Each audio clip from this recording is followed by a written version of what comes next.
करवा दे दीरा प्यारा। कुल्लू देवभूमि मानी जाती है, देवताओं की भूमि मानी जाती है, क्योंकि लोगों का देवताओं के ऊपर आस्था है, भावनात्मक जुड़ाव है, और जंगलों से भी लोगों का जुड़ाव है। जो हमारे प्राकृतिक संसाधन हैं, इनसे भी लोगों का भावनात्मक जुड़ाव है। इनके ऊपर यहाँ ऐसी बात है कि हमारी जो संस्कृति है उसका, हमारे जो प्राकृतिक संसाधन है उसके संरक्षण में एक अहम भूमिका है, क्योंकि दोनों तरफ लोगों का भावनात्मक जुड़ाव है। दोनों लोग अपनी ज़रूरत मानते हैं। देवता प्रशासन में लोगों का एक आस्था है, नेचुरल रिसोर्सेज लोगों की ज़रूरत है।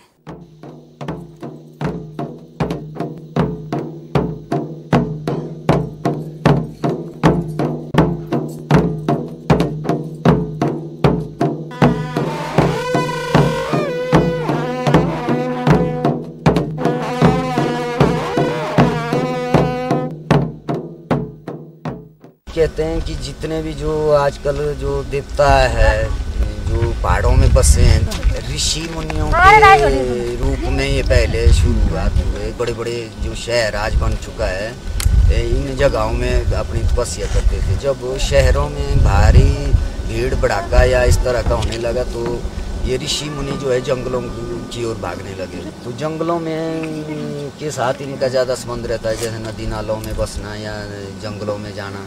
तो उधर ही तपस्या करते करते कहीं जंगल में मर गए। मरने के बाद उनके रूप बदल गए। कोई किसी ने सांप का रूप ले लिया, किसी ने कोई और रूप ले लिया। और वहाँ जो आसपास लोग रहते थे, कम संख्या में लोग रहते थे और वनवासी टाइप के लोग थे जो ज़्यादातर वनों में ही रहते थे। तो उन्होंने इन देवताओं की, इन ऋषि मुनियों की पूजा आराधना शुरू कर दी।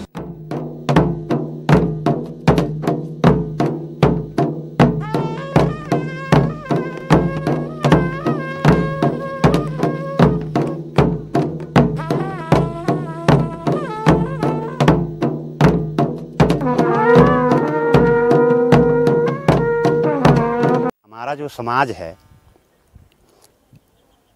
ये देवी देवताओं के दरबार से ही चलता है।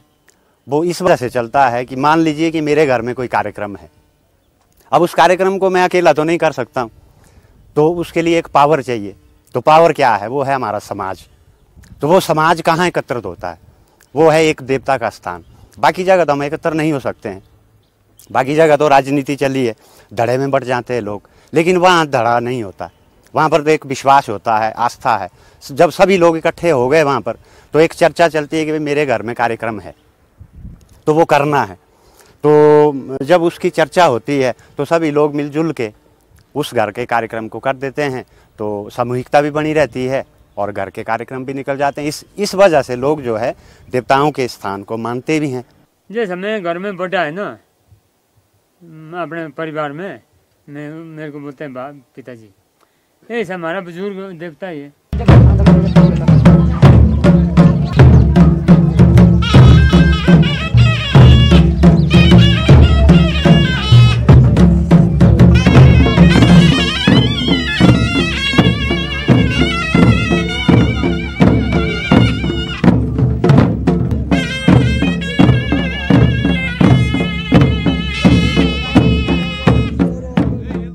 गुरु जो है ना, गुरु उसका चेला होता है। गुरु का काम होता है कि देवता क्या कहना चाहता है उसके माध्यम से वो कही जाती है बात। देवता का दूसरा रूप उसी को मानते हैं कि ये देवता है, ये जो कहेगा वो देवता कह रहा है।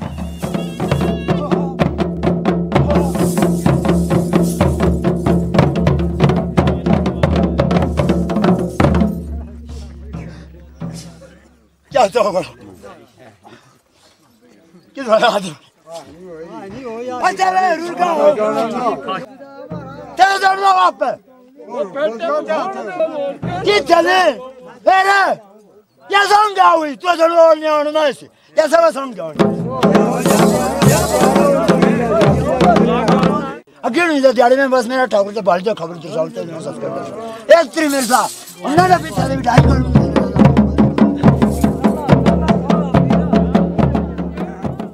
20 साल हो गई मेरे को भी गुड़ निकल करके। फिर निकाला मेरे को गुड़। कैसे चुना आपको? मेरे को चुना सारे जो जितने भी उस खानदान से आदमी है ना, वो बैठाए इसे लाइन में बैठ करके देवता भी बिठाए भाई, तो जंत्री लोगों को बोला बाजा बजाओ।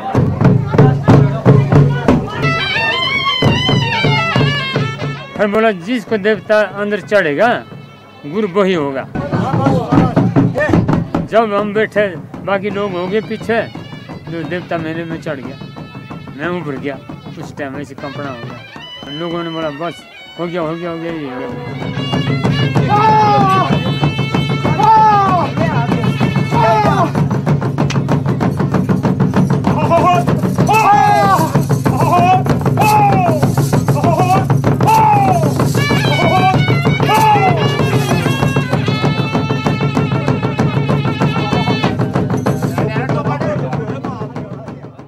वो जो आदमी होता है ना, जो गुरु होता है, उसको कोई भी आदमी की तरह होश नहीं रहती है, वो बेहोश होता है। जो उस बेहोशी में बताया ना उसमें उस टाइम देवता सही होता है।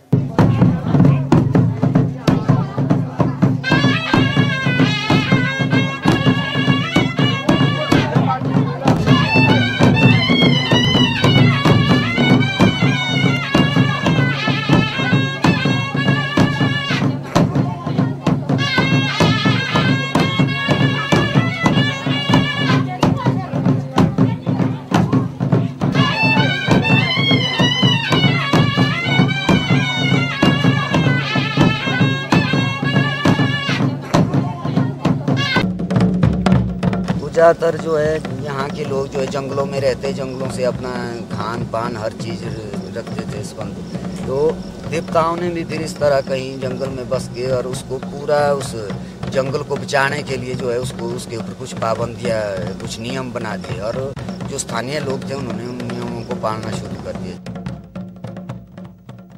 चौपरी काल का तुमने रखते रहे, लाए काल का तुमने बोले सुपारी काल का, ढेला काल का, पुनी बार शुक्ली बार कृषि चौपकार देवबंद कैसा है ना, यो देवता जो जगह कब्र करता है कि ये जगह मेरी है, वो कोई पत्थर हो कहीं वन हो, वो मतलब वहाँ के लिए फिर वो नियम बन जाता है कि उस जगह के लिए जाना भी मना है। कोई उससे लकड़ी नहीं लाएगा, कोई पेड़ नहीं काटेगा। हाँ, लकड़ी लाएगा सिर्फ जलावन के लिए, कि ईंधन की जो लकड़ी है वो जो सूखी या गिरी पड़ी जो है वो ला सकता है, लेकिन हरा पेड़ कोई काटेगा नहीं, उस पे जो है प्रतिबंध लग जाता है। हमारी पंचायत में तो इस तरह का मेरे ख्याल 30% वन जो है वो देवताओं के, वो चाहे कागजात में हो चाहे ना हो, लेकिन देवताओं का कब्जा है वहाँ। देवताओं के नियम से जो है वो उनकी देख रेख की जाती है।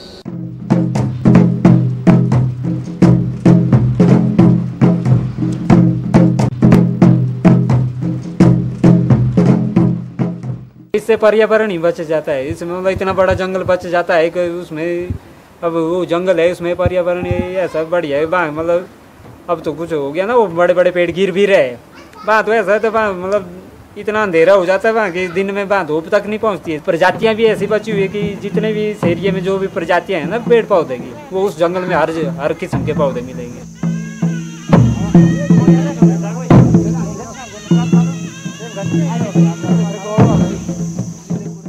यहाँ तो पूरे कुल्लू जिला के हर जगह जो है छोटे छोटे जन जो है देवता के अपने बन हैं, जिसके अंदर देवताओं के अपने नियम होते हैं और उसका पूरा प्रबंधन जो है देव कमेटी करती है। देवता की कमेटियाँ होती है हर जगह, तो वो उसकी व्यवस्था करते हैं कि इसको कैसे बचाया जाना है। हर गांव में मुख्य काम देवता कमेटी का ही होता है। जो भी गांव के झगड़े होंगे, जो भी गांव में जैसा भी जो कुछ करना, जैसे मान लो कहीं अब कोई भी काम शुरू करना है, उसमें सबसे पहले देवता की राय ली जाएगी।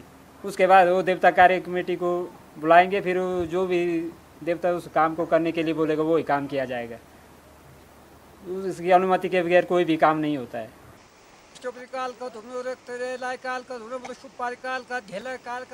पहाड़ में एक तो जंगल से लोगों का रिश्ता भावनात्मक है या पूरी तरह से निर्भर है जंगलों पे। अब रोज़ सुबह उठ के लकड़ी के लिए जाना है तो जंगल जाना है।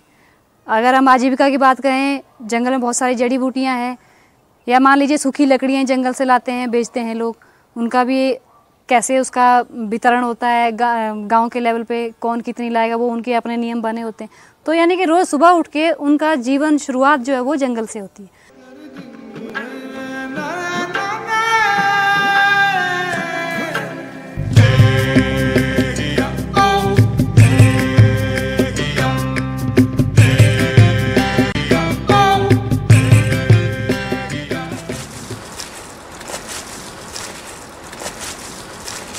हम यहाँ पंजा खोदते हैं, तीज खोदते हैं, धूप खोदते हैं, कौड़ू खोदते हैं, नहनी खोदते हैं, जिसमें से हमारे इधर लोगों की इनकम इसी के ऊपर है।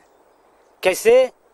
जैसे कि अब पता है आप लोग चलते हैं हिमाचल में चलते हैं, हमारे इलाके में चले, क्या हमारे कोई प्लानी इलाका नहीं है?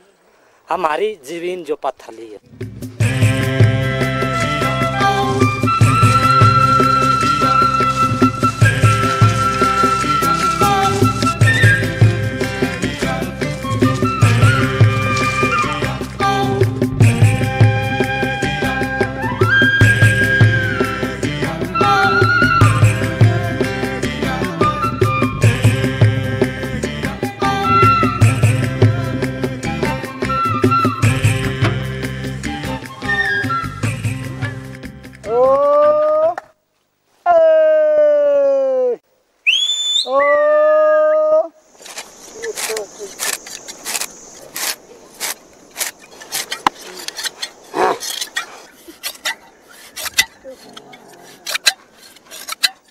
जब हम घर से बाहर निकलते हैं उसके बाद 1 महीने हम यहाँ टिकते हैं, उसके बाद हम देवते के बाद चल जाते हैं नीचे।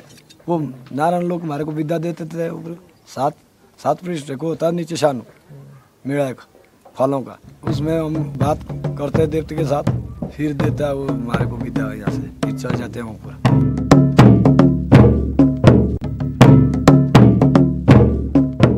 गर्मियों में जब भेड़ें आती हैं तो पहाड़ की तरफ आती हैं, लेकिन उससे पहले उनका पड़ाव गांव में होता है, नीचे तलहटी में जो पड़ाव होता है, तो वहाँ फिर निर्धारित किया जाता है कि किस समय में जो भेड़ों के रेवड़ हैं वो जंगलों में जाएंगे।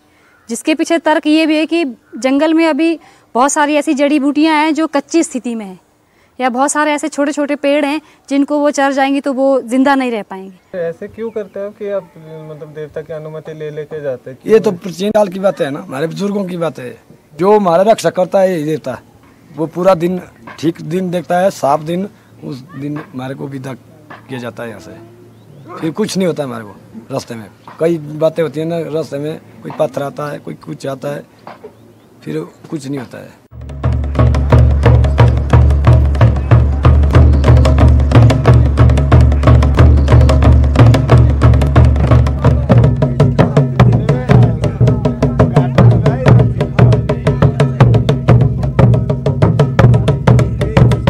आपने क्या पूछा देवता से? देवता को पूछा ऊपर जाने के लिए, जब हम जा सकते कि नहीं जा सकते। सुननी ठंडिया जहाँ तक खोजो ना ठंडी सुनने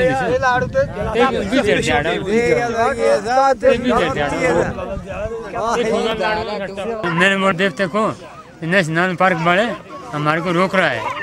देवता ने बोला आप जाओ, मैं बैठा हुआ है, आप मत घबराओ। देवता बोलता मेरा जंगल है, यहाँ पर कोई भी नहीं पकड़ सकता।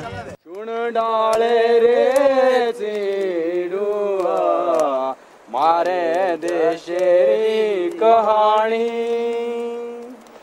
इबरे ताई दी दुए आजाद पंछी, इबरे ताई दी दुए आजाद पंछी, एबे बला पार का बनाऊ। सुन डाले रे सीडुआ देश रे अपना प्यारा, इंदी चोरा मारी बेड़ा लो बाकरे, ओखे चोरा मारी बेड़ा लो बाकरे, जड़ी बूटी रे भंडारा। It is yet to be confirmed by the science that if you want to preserve biological diversity per se, then you have to eliminate all sorts of biotic pressures. There has been some research done in Great Mile National Park by the Wildlife Institute of India, and that research also says that yes, there is a need of keeping people out, and in case you reduce the pressures on the biological resources of the park, then biological diversity of the park can be better preserved.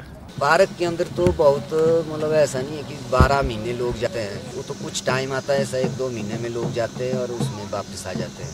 देवता का जो management है और park का जो management है उसमें फ़र्क है। नेशनल पार्क वाले बोलते हैं कि इसको जो है बंद करना चाहिए, इसके अंदर बिल्कुल जाना ही नहीं चाहिए। अगर देवता बोलता है कि थोड़ा इसको कम किया जा सकता है, जैसे शिकार करना है इसको मत कीजिए, शिकार नहीं करना चाहिए। अब देवता यह भी बोलता है कि अंधाधुंध मतलब खुदाई भी नहीं करनी चाहिए। अगर धूप निकालना है तो उसको थोड़ा तरीके से निकाला और कम निकालना चाहिए। देवता के प्रबंधन में लोग शामिल हैं, एक तरह से प्रबंधन जो लोगों के हाथ में। और फॉरेस्ट डिपार्टमेंट में जहाँ लोग बिल्कुल भी शामिल नहीं हैं, जहाँ उनके हक हकूक सब खत्म कर दिए कि तुम यहाँ घुस नहीं सकते, तुम यहाँ कुछ नहीं कर सकते, तुम्हारी भेड़ें अंदर नहीं जाएंगी, तुम गांव जब जंगल में घुस ही नहीं सकते, उनका आना जाना ही मतलब प्रतिबंध लगा दिया है उसके ऊपर, तो फिर कैसा प्रबंधन, कौन सा प्रबंधन, किसके लिए प्रबंधन?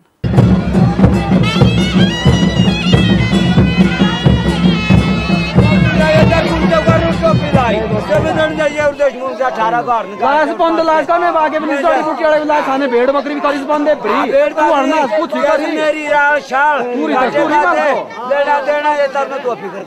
सब कमेल हुआ अच्छे दर न तो फिक्र कर जो जब 18 काटू में जोर होला जोर फाड़ पर मारा तो का होला अपने जोर होला जीतूला अच्छा लागना थोका दोनी जो है अच्छा बेटी नहीं जोर लाओ जब जण दे यार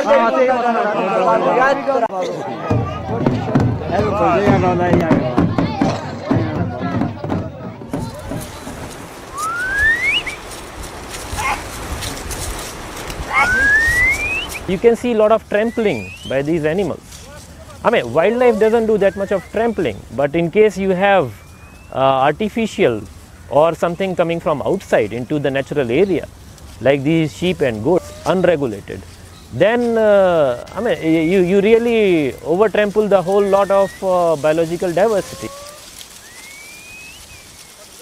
गर्मियों में पहाड़ पे आती हैं भेड़ें, लेकिन पहाड़ में उस वक्त कुछ इस तरह के पेड़ भी होते हैं कि बहुत छोटे होते हैं, जिनको अगर वो भेड़ बकरी उस वक्त खा ले तो वो बढ़ नहीं पाएंगे, तो उनका भी संरक्षण जरूरी होता है। उसी के चलते फिर गांव कमेटी में जो अनुभवी लोग होते हैं उनको पता होता है कि इस वक्त ये भेड़ों का जाना ठीक नहीं है, तो वो जैसे जैसे भेड़ों के रेवड़ आ रहे हैं वैसे वैसे उस हिसाब से कौन से जंगल में किसने जाना है या किसका एरिया कौन सा है, कहाँ जाना है, तो वो उसकी तिथियाँ निर्धारित करते हैं कि इस दिन आप यहाँ से जाएंगे, यहाँ से उठेंगे और आपका ये, और बाकायदा एक धार्मिक रूप से उसका मतलब भेजा जाना, गांव में पूजा होना, वो सब होता है। लेकिन उसके पीछे मेन कारण ये होता है कि गांव में या जंगल में ऐसी कौन सी प्रजातियां हैं उनको कैसे बचाना है, उनका संरक्षण या पेड़ों का संरक्षण, कौन सी पत्तियां, घास का, जड़ी बूटियां, कुछ जड़ी बूटियां ऐसी उस वक्त हो रही होती हैं जो उस वक्त निकल रही होती हैं, तो जिनका गाँव के लोगों को बहुत फ़ायदा होता है। अगर उस वक्त उनको भेज देंगे तो वो भी ख़त्म हो जाएंगे।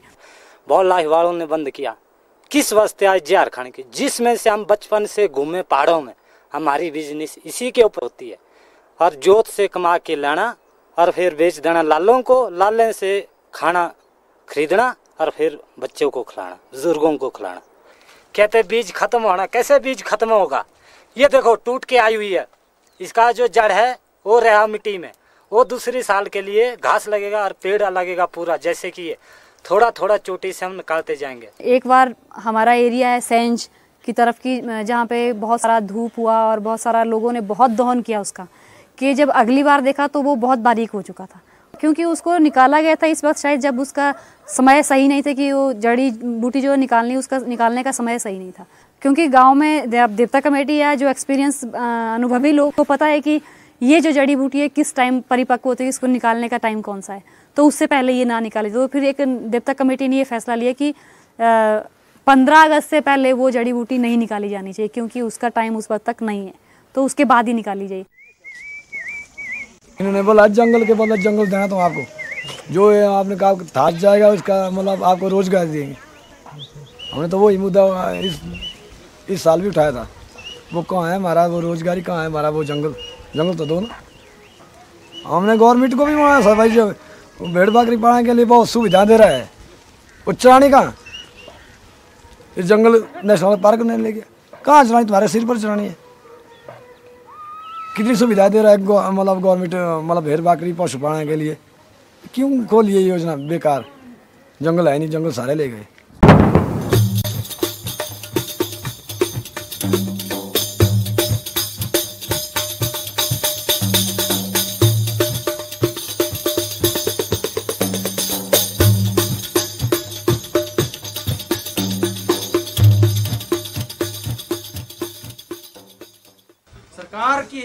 बातों में विरोधाभास है। एक तरफ सरकार कह रही है कि बहुत संवेदनशील इलाका है, इसको बचाना है, दूसरी तरफ वही सरकार कह रही है कि भाई इस इलाके में बहुत बड़ी बड़ी परियोजनाएं चला करके यहाँ की बायोडाइवर्सिटी को खत्म करना है। और उसमें एक चीज महत्वपूर्ण है कि लोगों को कह रहे हैं कि आप लोगों के हक खत्म है, आप लोग बिल्कुल जंगल नहीं जा सकते।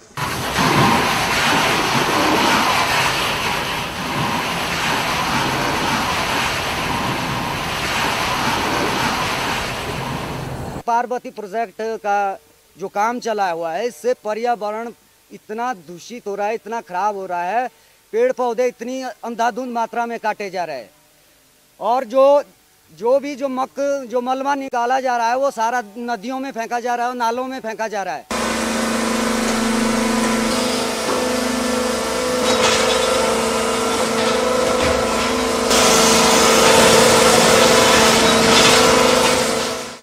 ढाई बीघे हमारी जमीन सभी करी खत्म आ लगी डैम एंड हवा ना हमने रहो जीने भाई कैसे ना आई देशान मारा देश मारा मुल्क मारा बूंद बूट मारी जमीन साने सब नहीं दे माले ऐसे बहुत उठे पार काले आप जब बूढ़े बूटे न जाना गाल नाने आने चिड़ी न जाने आ कोई नाना ते वे देशान।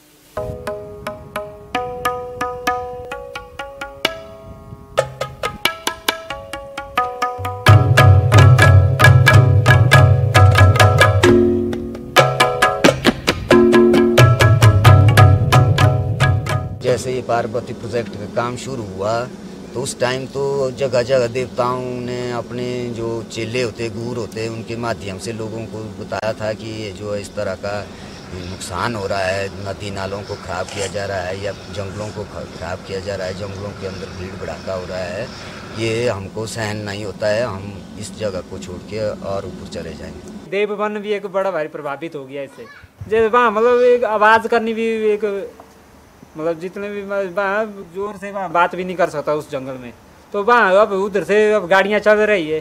देवता इसके लिए बार बार हमारे को तंग कर रहा है कि ये रोड यहाँ से बहुत गलत हो गया।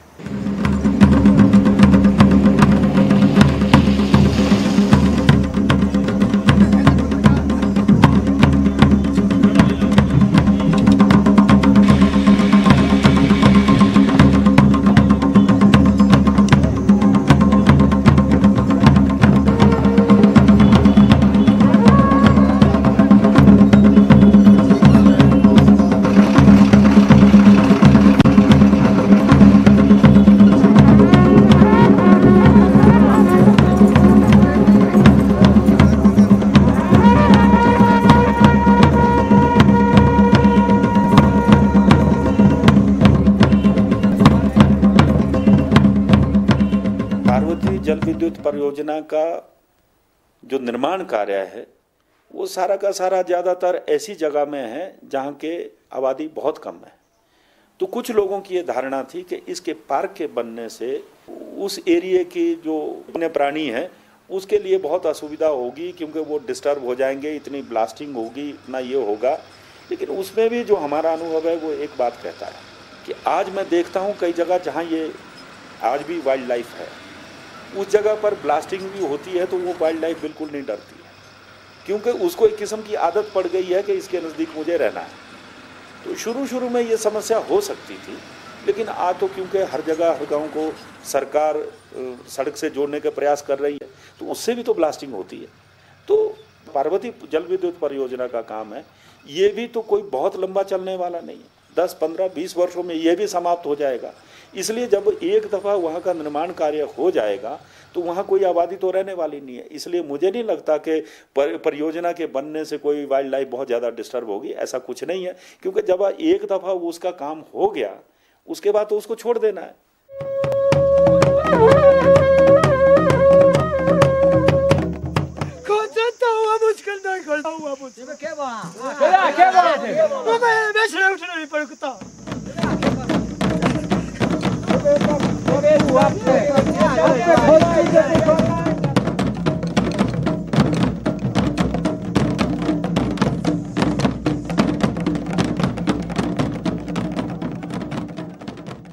जंगलों के बारे में जो बातचीत चल रही है, आज जितने भी ये जंगल बचे हुए हैं ये देवी देवताओं के मान्यता के आधार पर बचे हुए हैं।